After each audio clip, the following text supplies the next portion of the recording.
Fire today.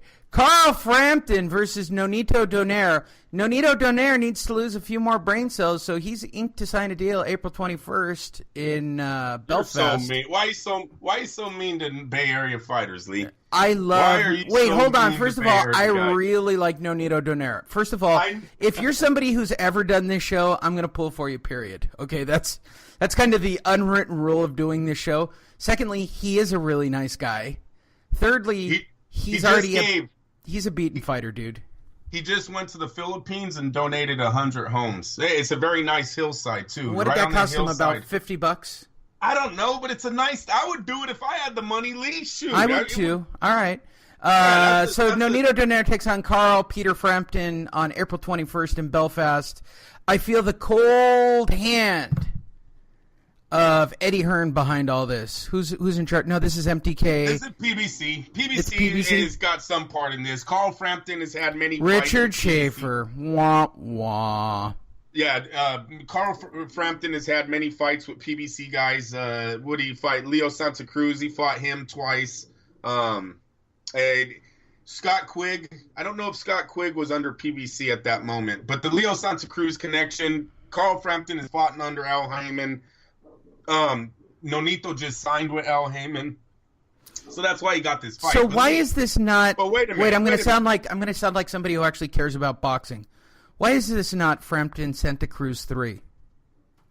Well, because I think Santa Cruz is trying to fight Mares again. I get that, but you and I both know that's a better fight. It is a better fight, but maybe they don't want to waste their talents on each other. Was that me talking too much boxing again on the show? Should I just go back to talking about the brain damage that the Filipino Flash has? Actually, I will be laying money on Nonito on this night. I think Carl Frampton's a little too small. I know he's an exciting fighter, you guys, but he takes a lot of shots off his chin. Nonito Donaire, the last thing that leaves a fighter is power. And this man has one of the best left hooks ever in the sport of boxing. Okay, let me tell you. Top Rank put him on the back burner for years when he was doing the same level of competition and highlights as Manny Pacquiao was. But they had so much money invested in Manny Pacquiao, they could not have Donaire pushing pay-per-views at the same rate because it would have knocked off the money. So Donaire has a chance, and Lee, they're opening this fight up at a 5-1. You might even want to go down to the casino if you're in Vegas today and check the odds on this. But 5-1 on Nonito's left hook, I'll take that anytime. I'll take that at any time. I have not seen Donaire beaten to the point where it was like, oh yeah, this is over. No, I will give it one more shot at 5-1, and Carl Frampton I think is a perfect matchup. The guy walks forward. He's got small arms. He's gonna be in arm's reach. This is a very exciting fight for Donaire at this age in his career. This could get him jump started in the PBC to at least do a 2 to 3 fight run. While being, like Lee said, on the backstage of his career at 35. Yeah, I'm with you. Let's see. As we cruise through today's show, what is next on the Andrews I want to talk about this list? Santa Cruz Mares 2. What a shocker. You had it right behind it as the next story. So instead of giving me the fight I want, so I'm talking Santa Cruz Mares 2. I'm going to let you guys all in on a secret on venue and date. Not date. So they're talking about it, right? Mares is the WBA regular champ, blah, blah, blah. Dude, this is going to be at StubHub. Why doesn't everybody get that this is either going to be either at the Forum or at the StubHub in Los Angeles? They do good numbers. This is a good LA fight. All right, let me explain LA fight fans. Well, hold on. I guess we've never really talked about the LA fight fans and what they want. For those of you that don't know about Los Angeles boxing fans, they're Hispanic. I'm going to call them out, though. You know who doesn't pay for a ticket in L.A., which I'm really shocked by, and that's why you don't see it. You will see predominantly, when you see L.A. fights, they're Hispanic fights. They're Mexican fighters. They're Mexico fighters. I know that. Right? Lee, you would think that you'd be able to get black fighters to make that work in L.A. Black fighters don't sell in L.A., neither do the whiteys. I mean, the lily ass white guys don't make it either. I don't think there's that many whites or blacks fighting in the West Coast like there is Mexicans fighting or brown skins. No, the Browns rule. The Browns T-shirt. The Browns rule Los Angeles. It's Lee, listen, and it's the gritty. And by the way, Andrew, I don't think the Mexican fight fans have been showing up in LA like they did. No, they do. In the past. No. Look, I got a couple of friends. I think they all turned to MMA. I'm calling you guys out. When's the last time you sold out a fight? They're Seriously. I'm going to say this. They're very hip, very smart fans. Look, I spar with. No, they're not. They picked the wrong sport. I'll tell you that. MMA ain't going anywhere. No, Boxing I'm not talking about here. MMA, dude. I'm talking about boxing. The fight fans in LA are smart. The Mexican fans here are smart, but they want gritty. The Mexican fight fans in LA are just like LA, man. They're real gritty. They're real down to earth people. They want real fighters. They don't like show and go. I'm only Mexican. I'm Mexican American. These guys don't qualify as Mexican American in LA. They're smart. They know they're fighting. I spar with a couple of guys that are. And they pay for tickets. I'm blown away because this is they'll pay for tickets when it's the right fight. Show up for Santa Cruz versus Marez. I don't want to hear 4,000 people are in the crowd. Okay, because I've seen. I told you, Lee, Fresno, the Central California is taking over the boxing world. They're dead serious about that. They can pack a house in Fresno.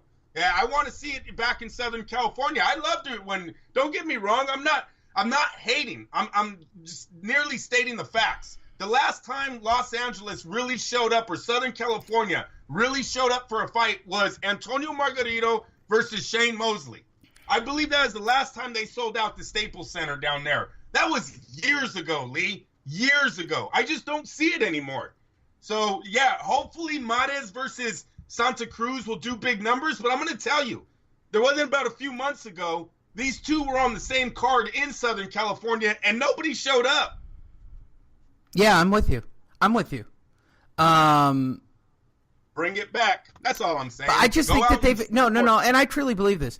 I just think that they've been bitch slapped a few too many times. LA fans, when you pay for a boxing card, they were getting comfortable with really good top ranked cards, and then you get PBC who rolls into town, and PBC has fucked up this town with those shitty-ass fight cards.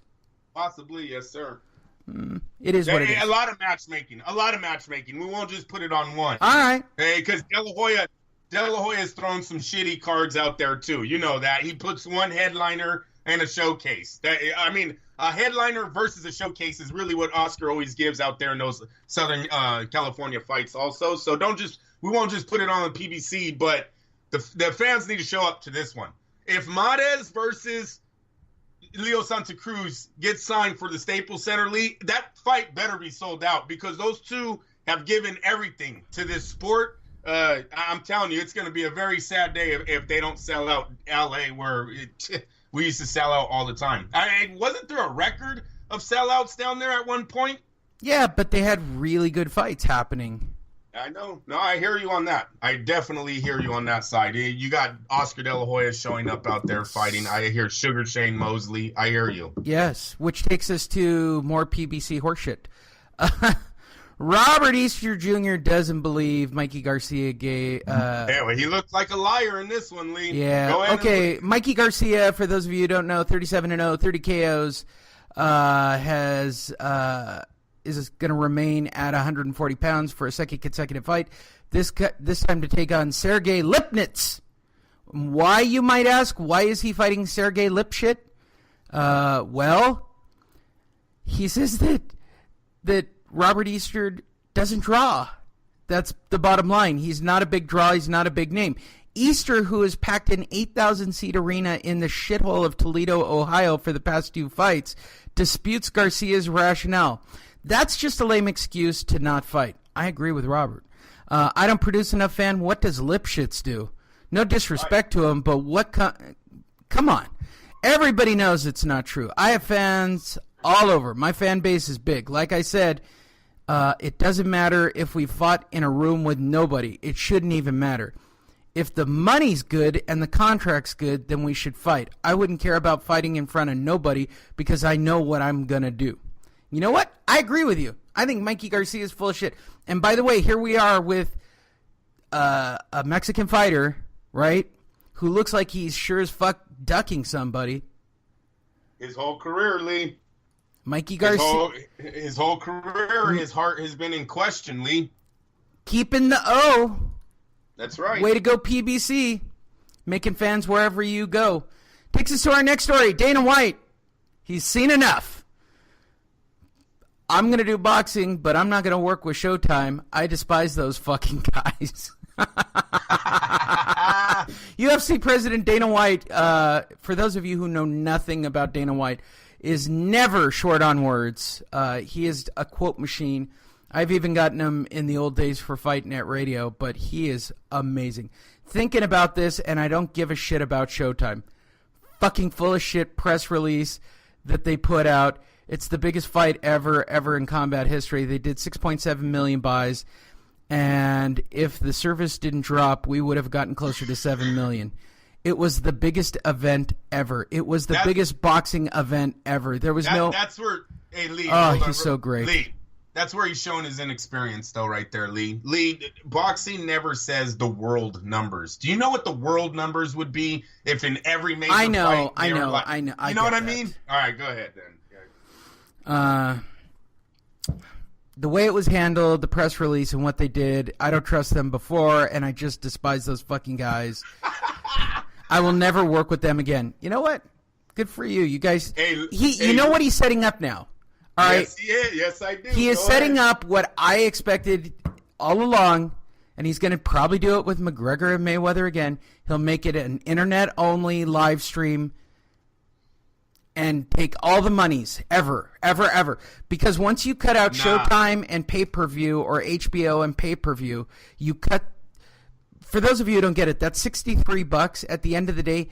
Maybe 10 or 20 bucks out of that $63 makes its way back to Dana White. I mean, that's the truth. As a promoter, you get a very small percentage from pay-per-view buys. They charge a lot for some ridiculous reason for pay-per-view. And I've heard this repeatedly. So I get it. I like it. I'm all in on it. I think it should move over to the internet and fuck everybody. It's going to happen. Earlier in this show, I told you about a merger coming possibly between Al Heyman and Dana White. Now we have Dana White at war with Bob Arum, who works with ESPN, just signed a multi-deal ESPN. So that's going to limit the UFC's reach into the ESPN TV schedule for boxing. Now you have him calling out Showtime and saying, fuck these guys, I'll never work with him. He's isolating himself here as Al Heyman did. And I believe that they're going to try to fill the gap. Because, see, Lee, listen, if PBC is running out of money, right? Say, Lee, they're saying that the money that he spent on all of this free television, right? He was out there giving everybody $20 million for time slots, right? Yes. It didn't pay out. Nothing paid out. We don't hear of any contracts. Has anyone reported PBC just signed with Fox? Fox is now buying PBC fights. ESPN is buying PBC. Nothing. There's nothing on the airwaves. So if his fighters are running out of money, they say the checks are getting lower and lower, right? Well, you need to go to a company that guarantees money. You need to go to a company that will give your guy $1 million to fight on the network, right? Because you can't even give him $1 million right now, and no network wants to buy your fight. So they're going to turn to HBO. Daniel Jacobs was a breakthrough. Get him Eddie Hearn. Eddie Hearn got him into HBO. Now you have one PBC guy fighting on HBO right now. And I think Dana White's going to try to walk over to HBO with his fighters and with Al Heyman connected and fill the gap that Top Rank has left. And I don't know if that's going to be bad on Top Rank's side, but we'll see how this plays out. Once again, this is big for boxing because HBO, we can't lose HBO. Lee, until your prediction of the streaming and the internet comes to life, which it is happening, I get it. But there's still a market in the TV side until all that other stuff plays out. That's what I think's happening right now. That's why I think Dana White is distancing himself from Top Rank, distancing himself from Showtime. I believe he's even called Oscar a cokehead many times. Don't know how their relationship plays out. There's one relationship left. That's Al Heyman. That's HBO. You merger all three. Cyborg's ready for a boxing match if no UFC opponent is ready. Chris Cyborg, she's just Chris Cyborg now. She changed her name. I hate that shit. I'm ready for anyone